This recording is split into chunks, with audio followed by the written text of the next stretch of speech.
আজকে আমি এই ভিডিওটাতে তোমাদের সাথে শেয়ার করব আমরা পিকনিকে গিয়ে জমি দিয়ে কি তুলে আনলাম, মানে চুরি করা জিনিসগুলো। দেখো ফার্স্টে দেখাচ্ছে এই পেঁয়াজকলি, মানে আমরা যখন খাওয়া দাওয়া হয়ে গেছে পিকনিকের, তারপরে আমরা আবার পাশের একটা জমিতে গিয়েছিলাম। ওখানে যেন কি হয়েছিল, পেঁয়াজকলি, বেগুন, বাঁধাকপি। আমার বাঁধাকপি তোলার শখটা অলরেডি পূরণ হয়েছে। দেখো এখানে কিন্তু পেঁয়াজকলিগুলো তোমাদের সাথে দেখালাম আর বেগুনগুলো দেখালাম, সবই দেখাচ্ছি।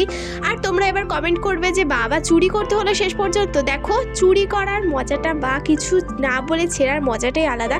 বেগুন তো কত কম দাম, বাঁধাকপি তো কত কম দাম, কিন্তু মানে না বলে ছেঁড়ার মজাটাই কিন্তু একেবারে আলাদা।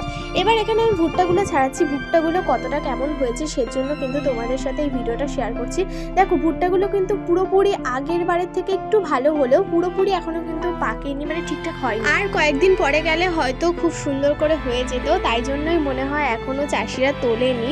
প্রচুর ভুট্টা হয়েছিল জানো তো ওই জমিটা। তো থ্যাঙ্কস ফর ওয়াচিং।